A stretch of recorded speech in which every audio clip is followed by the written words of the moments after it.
Halo, hari ini kita akan melanjutkan materi tambahan 7 yang berkaitan dengan penilaian surat berharga.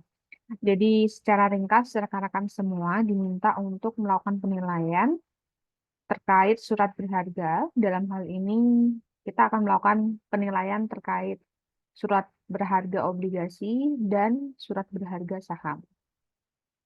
Jadi berapa sih nilai dari obligasi atau harga yang layak dari sebuah obligasi? Kemudian kalau saham ya berapa sih pengembalian yang baik ya atau pengembalian yang cukup untuk sebuah saham. Nah, kita mulai dari materi yang pertama terkait penilaian obligasi. Obligasi itu merupakan surat utang yang dikeluarkan oleh perusahaan maupun negara. Jadi ketika perusahaan atau negara itu membutuhkan dana, maka dia akan mengeluarkan yang namanya surat utang. Kenapa kok dinamakan surat utang? Karena basically perusahaan dan negara ini yang akan menghutang uang kepada masyarakat dan kemudian uang yang sudah dikumpulkan itu nanti akan digunakan sebagai sumber dana untuk melakukan kegiatan operasional. Nah, ketika kita membahas obligasi, ada beberapa istilah yang harus kita tahu. Yang pertama adalah nilai nominal atau nilai pari. Itu merupakan nilai yang akan dibayar oleh penerbit ketika jatuh tempo. Kemudian ada tanggal kupon. Tanggal kupon ini adalah pembayaran bunga. Biasanya untuk obligasi, bunga dibayarkan kepada masyarakat atau investor itu setiap 6 bulan sekali. Kemudian ada tingkat bunga kupon, itu merupakan tingkat bunga obligasi per tahun ya, yang diperoleh dengan cara membagi kupon payment dengan par value. Kemudian ada tanggal jatuh tempo. Jadi tanggal jatuh tempo itu adalah tanggal di mana eh, yang meminjam uang itu harus mengembalikan nilai nominal kepada investor, gitu ya. Nah, di buku modul itu kita diperkenalkan dengan satu rumus saja. Sebenarnya untuk obligasi itu rumusnya banyak, cuma kita dikasih satu rumus saja dan juga satu contoh kasus dalam menyelesaikan obligasi. Yaitu kita pakai rumus yang simpel saja yang saya kuning-kuning ini ya, yaitu VB sama dengan I kali P Viva K, N ditambah M kali P Viv KN. PB itu value of bond atau kita ringkas menjadi nilai obligasi. Kemudian I itu adalah pembayaran bunga kupon. Dan Viva ini adalah present value interest factor of annuity. K itu adalah presentase bunga pasarnya. Kemudian N ini adalah umur obligasinya. Ditambah M itu adalah nilai nominal dari sebuah obligasi. Kemudian dikalikan dengan PVIF. PVIF itu adalah present value interest factor dari suku bunga pasar dan juga N-nya itu adalah umur obligasi. Jadi kalau dalam rumus obligasi ini kita pakainya tabel PVIVA dan juga tabel PVIF ya. Kalau tabel PVIVA itu ada di tabel A4 buku modul. Kemudian kalau PVIF itu ada di tabel A3 buku modul. Jadi silakan dicek ya. Nah, ini ada satu kasus terkait penilaian obligasi. PT Besti menerbitkan obligasi berumur 7 tahun dengan nilai nominal 1 juta dengan bunga sebesar 10%. PT Besti akan membayar kembali pokok pinjaman senilai 10 juta. Berapa nilai obligasi atau harga yang layak jika A. Suku bunga pasar atau keuntungan yang diinginkan atau kita singkat sebagai KD itu 10%, 15%, dan 5%. Nah, tentu saja untuk menjawab soal ini, langkah pertamanya adalah kita coba ringkas dulu keterangannya melalui diketahui ya. I itu adalah bunga. Bunga itu kita dapatkan 1 juta. 1 juta ini dapatnya dari mana, Bu? 1 juta ini dapatnya dari 10% kali 10 juta. 10% itu kan bunga obligasinya dikalikan dengan pokok pinjamannya, yaitu 10 juta. Hasilnya 1 juta ini ya. Jadi 1 juta ini bukan berasal dari yang nilai nominal ini, tapi berasal dari pokok pinjamannya. Kemudian M. M itu merupakan pembayaran awal obligasi. Jadi di sini membayar kembalinya adalah 10 juta, maka kita tulis 10 juta. T atau N itu merupakan umur obligasi, nanti kita tulis 7 tahun. Nah, soal pertama itu menginginkan KD atau suku bunga pasarnya adalah 10%. Maka tinggal kita masukkan ke dalam rumus VB sama dengan I kali P Viva KN ditambah M kali P Viv KN. Jadi di sini bunganya berapa? 1 juta ditulis. Kemudian P Viva untuk bunga 10%. KD ya, bunga pasar 10% dengan jangka waktu 7 tahun ditambah M-nya tadi berapa? Pinjamannya yaitu 10 juta. 10 juta dikalikan dengan PVIV 10%, KD 10% dengan jangka waktu 7 tahun. Maka kita coba cek dulu untuk P Viva 10%. Ya, P Viva ini di materi tambahan 1 sebenarnya ada. Tapi teman-teman kalau nggak mau ribet, silakan cari di materi di buku modul saja. Ini PVIV, nah ini P Viva. P Viva untuk bunga 10% jangka waktu 7 tahun itu adalah 4,868. Jadi 4,868. Kemudian untuk PVIV 10% kita ke atas. PVIV untuk 10% jangka waktu 7 tahun adalah 0,513. Maka tinggal kita kalikan saja kalau sudah benar. Berarti 1 juta dikalikan dengan P Viva, kemudian 10 juta dikalikan dengan P Viv-nya. Maka kita dapatkan angka setelah ditambahkan yaitu 9.998 juta sekian. Nah, sekarang kita coba analisis. Nah, ketika kita lihat di sini suku bunga pasarnya itu sama dengan suku bunga obligasi, yaitu 10% ya. 10%. Maka kalau kondisinya seperti ini, kita bisa melihat bahwa ternyata nilai obligasi yang telah kita hitung dengan nilai nominalnya ternyata sama-sama 10 juta. Nah, kalau di sini kan 9.998, kita bulatkan saja menjadi 10 juta.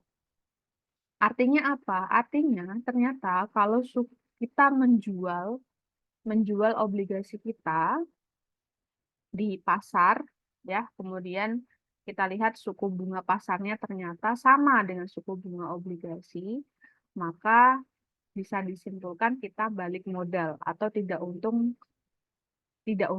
dan tidak rugi kalau dari sisi investor. Itu ya. Misal tadi obligasinya 10% tapi ternyata suku bunga pasar untuk obligasi yang ada di pasaran itu 10%. Maka kalau kita jual ya kita mendapatkan BEP. BEP itu nggak untung dan nggak rugi. Lalu gimana kalau misalnya suku bunga pasarnya itu ternyata lebih besar? Ini kan 15% ya, dengan suku bunga obligasi tadi 10%, jadi lebih besar. Nah, ternyata ketika kita lihat, kalau misalnya suku bunga pasarnya lebih besar daripada suku bunga obligasi, maka nilai obligasinya itu kurang dari nilai nominalnya. Ini kan 7 juta sekian ya, padahal nilai nominalnya adalah 10 juta.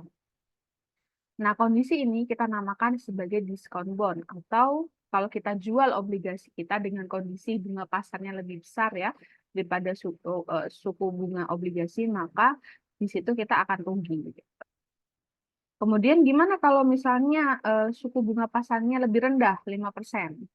Bisa kita lihat ya, ternyata kalau suku bunganya rendah, ketika kita jual saham, kita jual obligasi, justru nilai obligasi yang kita dapat akan lebih tinggi. Atau kondisi ini dinamakan dengan premium bond atau untung dari sisi investor. Jadi kondisi mana yang lebih baik gitu ya? Kondisi yang lebih baik adalah ketika kita menjual obligasi kita dengan kondisi bunga pasar yang lebih rendah ketimbang suku bunga obligasi yang kita miliki. Itu untuk kasus penilaian obligasi. Kemudian penilaian saham. penilaian saham ini sama juga, sebenarnya rumusnya banyak. Cuma untuk penilaian saham ini kita diperkenalkan dengan dua rumus ya yang berkaitan dengan pengembalian dari sahamnya. Nah, sebelumnya kita coba jelaskan dulu apa itu saham. Saham itu adalah bukti kepemilikan investor terhadap sebuah perusahaan. Jadi saham adalah surat kepemilikan ya, kepemilikan perusahaan. Kalau obligasi tadi surat utang. Jadi kalau kita punya saham di perusahaan X berarti kita juga sebagai pemilik di perusahaan tersebut. Nah, di sini ada dua kasus yang dijelaskan di modul. Yang kasus pertama adalah terkait pengembalian HPR atau holding period return dengan rumus R sama dengan D1 per P0 ditambah P1 min P0 dibagi P0. Jadi basically ini bisa D1 ditambah P1 dikurangi P0 dibagi P0. Itu juga sama saja. Nah, R ini adalah keuntungan yang diharapkan dari saham. D1 ini adalah dividen tahun pertama. Kemudian P1 ini adalah harga jual saham. Dan P0 ini adalah harga saham, ya. Harga beli sahamnya.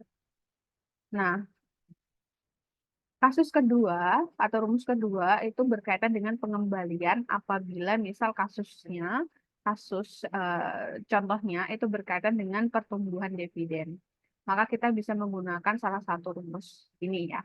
Kalau yang ditanya itu adalah harga saham, maka rumusnya adalah P0 sama dengan D1 dibagi R min G. Kalau yang ditanya terkait pengembalian keuntungan, maka rumusnya adalah R sama dengan D1 per P0 plus G. P0 tadi kan harga beli ya, kemudian D1 itu dividen tahun pertama yang dibayarkan, kemudian R itu adalah keuntungan, G itu adalah pertumbuhan dividen. Nah, sekarang kita coba ke contoh soalnya. Ini kasus soal yang pertama. Oke. Terkait pengembalian HPR ya. Saham PT Antareja pada saat ini mempunyai harga pasar sebesar 12.400.000 per lembar. Diperkirakan akan memberikan dividen 1.350 per lembar. Pertanyaannya ada dua. Berapa tingkat keuntungan investor bila harga jual diproyeksikan sebesar 13.100? Kemudian pada harga jual berapa sebaiknya saham ini dijual apabila keuntungan yang diinginkan adalah 20%. Maka sama, langkah pertamanya kita ringkas dulu keterangannya. Yang kita dapat di sini adalah D1-nya itu adalah 1.350. Kemudian P0-nya adalah 12.400.